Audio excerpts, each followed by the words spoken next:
तो दोस्तों मूवी की शुरुआत में हमें एक आदमी को कोर्ट में दिखाया जाता है जो कि एक बहुत बड़ा बिजनेसमैन है और उसे जज साहब फांसी की सजा सुनाते हैं क्योंकि उसके ऊपर कई सारी लड़कियों को मारने का इल्जाम था। अब इधर हम देखते हैं कि उस आदमी की लड़की जो हॉस्पिटल में कोमा में पड़ी होती है, उसके अपने पापा की ये न्यूज सुनकर उसकी हार्ट बीट तेज हो जाती है और डॉक्टर किसी तरह से उसे संभालते हैं। अब उस बिजनेसमैन के पास उसका वकील आता है और कहता है कि जब आपने कोई गुनाह ही नहीं किया तो फांसी की सजा के लिए चुपचाप क्यों मान गए, इसलिए वो अब इस केस को दोबारा रीओपन करने के लिए कहता है। लेकिन वो बिजनेसमैन वकील को वहाँ से जाने के लिए कह देता है। फिर हमें उस स्टेट के सीएम की बेटी की शादी को दिखाते हैं जहाँ काफी सारे बड़े बड़े लोग आए थे। उसी समय वहाँ पर दूसरे स्टेट के सीएम का बेटा शादी में आता है जो सीएम राठौर से कहता है कि उसके पापा तो नहीं आ पाए इसलिए उन्होंने मुझे बेच दिया। और थोड़ी देर बाद सीएम राठौर के ताऊ को पता लगता है कि राठौर की बेटी जो दूसरे सीएम का बेटा भी आया था उसके साथ शादी से भाग गई है। तब ताऊ राठौर से कहता है कि इसने तो हमारी इतने सालों की इज्जत मिट्टी में मिला दी और गुस्से में राठौर अपने ताऊ को ही मार देता है। फिर वह बाहर जाकर सब लोगों से कहता है कि अब ये शादी नहीं हो पाएगी क्योंकि ताऊ तो खुशी के मारे हार्ट अटैक से मारे गए, जिसके बाद सब लोग वहाँ से चले जाते हैं। फिर सीन शिफ्ट होता है दूसरे सीएम रेड्डी पर जो कि एक हटेला नाम के गुंडे को मरवा रहा होता है। तभी इस पे सीएम राठौर का फोन आता है और कहता है कि दोस्ती के नाम पर तू सांप निकला, तूने मेरी बेटी को भगाने के लिए अपने बेटे को भेजा और अब मैं तेरे बेटे को मारने से पहले एक बार भी नहीं सोचूंगा। तब रेड्डी गुस्से में कहता है कि राठौर तू एक बार मेरे बेटे को हाथ लगा कर तो दिखा, और दोनों गुस्से में फोन काट देते हैं। यह घर में रेड्डी का लड़का उस लड़की को लेकर आता है। तब रेड्डी अपने बेटे को कहता है कि ये बात तू मुझे पहले बता देता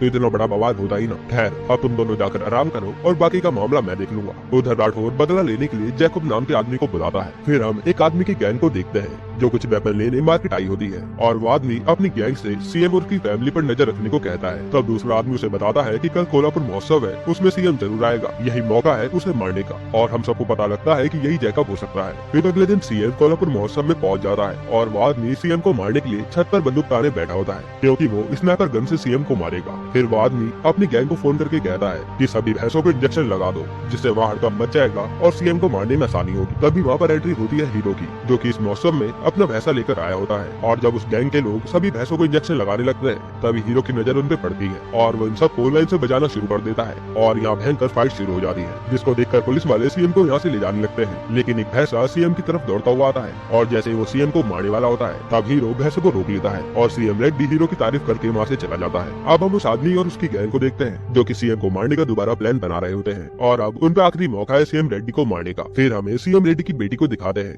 जो अपने पापा से कहती है कि मुझे आपकी सिक्योरिटी नहीं चाहिए, मैं एक आम लड़की की तरह घूमना चाहती हूँ, इसलिए तो मैंने अपने दोस्तों को भी नहीं बताया कि मैं सीएम की बेटी हूँ। तब रेड्डी कहता है कि चल ठीक है, अब मैं तेरी सिक्योरिटी हटवा दूंगा। ये सुनकर उसकी बेटी खुश हो जाती है। तब एक पुलिस वाले रेड्डी को बताता है कि उस दिन कोल्हापुर महोत्सव में आप पर एक गैंग हमला करने वाली थी और शायद इस गैंग का कनेक्शन राठौर से हो सकता है। तब रेड्डी का भाई पुलिस वाले को उस आदमी को ढूंढने के लिए कहता है और वहाँ रेड्डी पुलिस वाले से उस लड़के के बारे में पूछता है जिसने उस भैंसे से उसकी जान बचाई थी। तब पुलिस वाला बताता है कि वो तो एक कॉलेज स्टूडेंट है। फिर हम कॉलेज की क्लास का सीन देखते हैं जहाँ सीएम रेड्डी की बेटी बैठी हुई थी और उसी क्लास में अपना हीरो भी होता है। तभी क्लास का प्रोफेसर सभी बच्चों से पूछता है कि तुम फ्यूचर में क्या बनना चाहते हो। तब अपना हीरो बोलता है कि मुझे तो सीएम बनना है क्योंकि इस पोस्ट में काफी पावर है, यहाँ तक कि मेरा सारा खर्चा सरकार ही उठाएगी। और उसी समय क्लास खत्म हो जाती है। अब जब हीरो वहाँ से जा रहा होता है तब सीएम की बेटी हीरो को रोकती है और कहती है कि तुम सीएम के बारे में क्या क्या अनाप शनाप कह रहे थे। तब हीरो कहता है कि मैं सीएम का दामाद हूँ और मैं उसके बारे में कुछ भी कहूँ तेरे को क्या। और फिर वो कहता है कि वो सीएम की बेटी है ना, वो मुझ पर फिदा है और मेरे से जल्दी शादी कर लेगी। ये सुनकर रेड्डी की बेटी अपने घर गुस्से में आ जाती है। फिर हम उस आदमी को देखते हैं जो सीएम को मारना चाहता था और उसे पता लगता है कि सीएम रेड्डी का लड़का और उसकी बेटी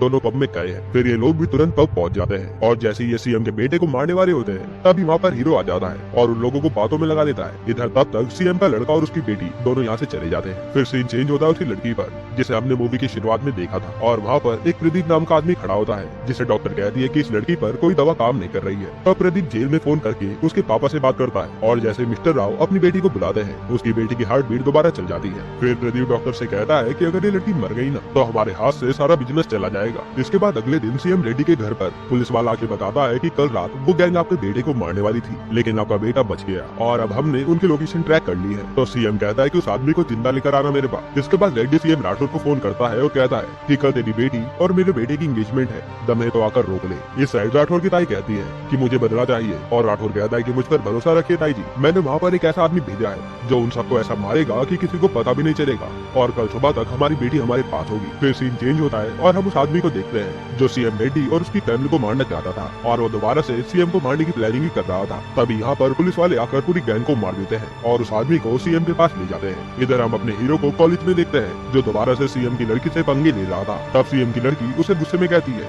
कि कल मेरे घर पर एक छोटा सा फंक्शन है, अगर तू सच में सीएम का दामाद है ना तो उस फंक्शन में आकर दिखाना। तब हीरो कहता है कि हाँ ठीक है, मैं जरूर आऊंगा। इसके बाद हम एंगेजमेंट का सीन देखते हैं। द सीएम रेड्डी अपने भाई को कहता है कि मैं राठौर को यहाँ बुला तो नहीं सकता, लेकिन उसे ये सगाई दिखाऊंगा जरूर, और वो फंक्शन की लाइव वीडियो राठौर को भेज देता है। फिर यहाँ पुलिस वाले उस आदमी को लेकर आते हैं और उधर राठौर और उसकी फैमिली गुस्से में अपनी बेटी की सगाई देख रहे होते हैं। इसके बाद रेड्डी बाहर आकर गुस्से में उस आदमी को मार देता है। तभी वहाँ पर एक एजेंट आता है और कहता है कि सर आपको एक सेफ जगह ले जाना होगा, क्योंकि आप पर एक बहुत बड़ा क्रिमिनल अटैक करने वाला है। जिस पर सीएम कहता है कि उस क्रिमिनल को तो मैंने अभी भी मारा, ये देखो। लेकिन वो एजेंट उसे देखकर कहता है कि ये वो क्रिमिनल नहीं है, ये तो हटेला का भाई है जो अपने भाई की मौत का बदला आपसे लेना चाहता था। फिर वो बताता है कि सीएम राठौर ने जिसे भेजा है वो बहुत ही खतरनाक आदमी है। और फिर हमें फ्लैशबैक में जेकब को दिखाते हैं जो अपनी गैंग के साथ सीएम रेड्डी के पास ही आ रहा होता है। उसी समय उस पर कोई हमला कर देता है और हम देखते हैं कि ये तो अपना हीरो है जो कि इस समय थोड़ा अलग लुक में है, और वो जेकब और उसकी पूरी गैंग को मार देता है। फिर वो सीएम राठौर से मिलने जाता है और वहाँ राठौर पूछता है कि तूने मेरे आदमी को क्यों मारा। तब हीरो कहता है कि मेरी जानेमन को उठाने की बात की तो मार दिया उसे। ये सुनकर सीएम राठौर कहता है कि मुझे मेरी बेटी मेरे पास चाहिए, इसलिए तू जाकर उस रेड्डी को खत्म कर दे और मेरी बेटी ले आ।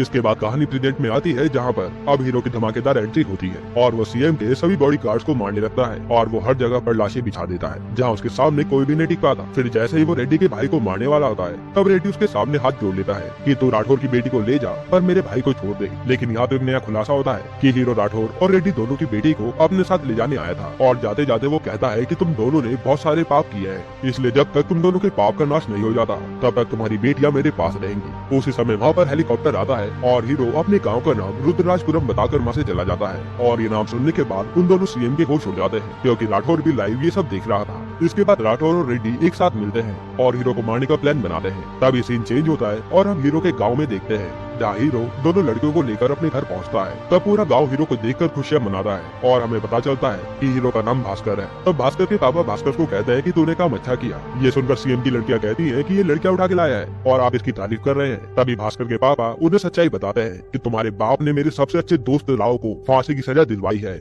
उसी के लिए हमें ये सब करना पड़ा। और कहानी फ्लैशबैक में जाती है जहाँ हम रामकृष्ण राव की कंपनी को देखते हैं जो की इंडिया की नंबर 1 टेक्नोलॉजी कंपनी होती है और राव अपनी कंपनी के हर एम्प्लॉय से पूरी इज्जत से बात करता है और राव बहुत ही अच्छा इंसान है। फिर हमें सीएम रेड्डी और राठौर को प्रदीप मल्होत्रा के साथ दिखाते हैं जहां वो दोनों सीएम प्रदीप को 5 लाख करोड़ ब्लैक मनी से वाइट करने के लिए कहते हैं। तब प्रदीप कहता है कि इतनी बड़ी रकम को कन्वर्ट करने में 3 साल का वक्त लगता है और आपको तो ये 6 महीने में करने हैं। तो मेरी नजर में एक आदमी है जो ये काम कर सकता है और वो दोनों को बिजनेसमैन राव के बारे में बताता है कि वो भारत के सबसे अमीर आदमी में से एक है। अगर तुम इसे अपने कंट्रोल में ले आओ तो तुम्हारा पैसा आसानी से वाइट हो जाएगा। इधर हम देखते हैं कि राव तो अब अपने दोस्त की बेटी की शादी के लिए पूरी फैमिली के साथ गाँव आया होता है और राव के दोस्त है भास्कर के पापा। जिसके बाद ये दोनों खूब बातें करते हैं और राव कहता है कि तुम्हारा बेटा कहाँ है। तब वहाँ पर हम भास्कर को देखते हैं जिसके पीछे गांव की सारी लड़कियां पागल थी और उससे शादी करना चाहती थी। यहाँ राव सभी गांव के लोगों से उनके बच्चों के बारे में पूछता है। तब सब बताते हैं कि मेरा बेटा इतने लाख रुपए कमाता है। तो कोई कहता है कि मेरा बेटा विदेश में बिजनेस खोल के बैठा है। फिर राव अपने परम मित्र से पूछता है कि तुम्हारा बेटा क्या करता है और वो कहता है कि ये लो वो आ गया, उसी से पूछ लो। लेकिन वहाँ भास्कर के पीछे पीछे लड़कियां भी आ जाती हैं जो उसे छेड़ने लगती हैं। तब राव पूछता है कि वैसे भास्कर की क्वालिफिकेशंस क्या है। तो उसके पापा बताते हैं कि मैंने तो स्टैनफोर्ड यूनिवर्सिटी भेजा था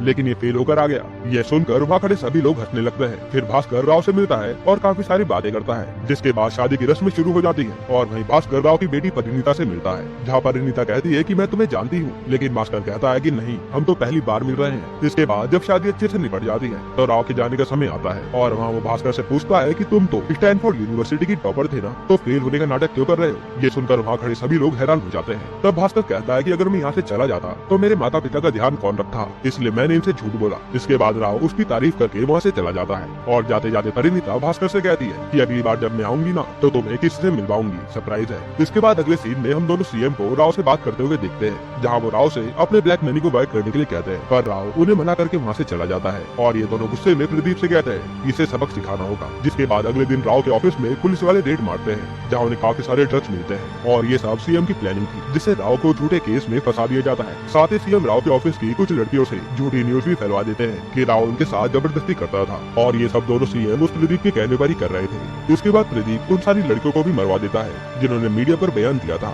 और पुलिस आकर राव को इन सब के लिए जेल में डाल देती है। जहाँ पर अब सारे लोग राव के खिलाफ खड़े हो गए थे कि इसने हमारी बच्चे को मारा है और इसे सजा मिलनी चाहिए। इधर दोनों सीएम प्रदीप मल्होत्रा को कहते हैं अब जल्द ही उसकी कंपनी हमारी हो जाएगी, तो अब ब्लैक पैसा अवॉइड करने का समय आ गया है। अब प्रदीप कहता है कि नहीं, अभी जरा सी गलती उस कंपनी को सीज करवा देगी। पहले हमें राव से झूठे आरोप कबूल करवाने होंगे, जिसके बाद उस कंपनी की मालकिन उनकी बेटी बन जाएगी और फिर हम उसकी बेटी को अपने कंट्रोल में करके सारा ब्लैक मनी फाइट करवा लेंगे। इसके बाद रेड्डी का भाई जेल में परिणीता को लेकर आता है और राव के सामने उसे मारने लगता है और कहता है कि इसे जिंदा देखना चाहता है तो अपने जुर्म कबूल कर लियो। लेकिन उसी मार से परिणीता कोमा में पहुंच जाती है और बेटी को जिंदा देखने के लिए राव सारे जुर्म को कबूल कर लेता है। जिसके बाद कहानियां प्रेजेंट में आती है और सीएम की बेटियां भी अब उनकी तरफ हो जाती है। इसके बाद भास्कर के पापा दोनों सीएम से मिलने आते हैं और कहते हैं कि अगर अगले हफ्ते रामनवमी पर राव उस पूजा में न आया तो हम तुम दोनों की बेटियों को मार देंगे। तभी हम देखते हैं कि रेड्डी और राठौड़ ने तो कई सारे गुंडे और पुलिस वाले भास्कर के गाँव में भेज दिए हैं अपनी बेटी को लाने, पर वहाँ भास्कर चुन चुन कर सबको मारता है और ये सब भास्कर के पापा को भी पता था,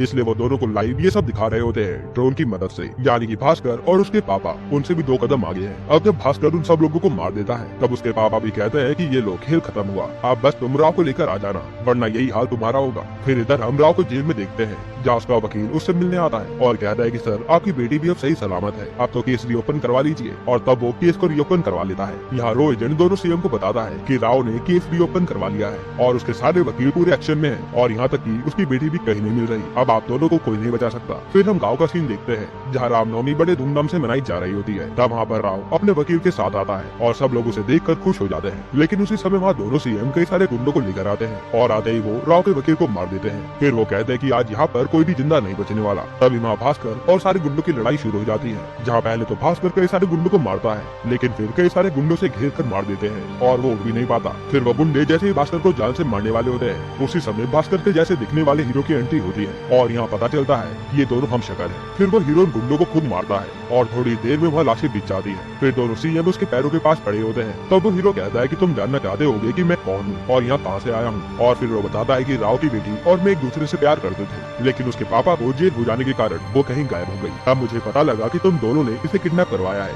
इसलिए मुझे भास्कर के साथ मिलकर ये सब खेल खेलना पड़ा और मैं उस प्रदीप को मारकर परिणीता को अपने साथ ले आया हूँ। और हम देखते हैं कि परिणीता भी अब कोमा से बाहर आ चुकी है। इसके बाद हमें सारा खेल समझ आता है कि कई जगह पर भास्कर गुंडों को मारता था तो कई जगह पर ये हीरो। और फिर हमें इसका असली नाम पता चलता है स्कंदा। अब दोनों सीएम स्कंदा के डर से सरेंडर कर देते हैं और मीडिया को सब कुछ बता देते हैं कि मिस्टर राव ने कुछ नहीं किया, जो भी किया है हमने किया है। इसके बाद सब लोग पूजा करते हैं और ये मूवी यहीं पर एंड होती है।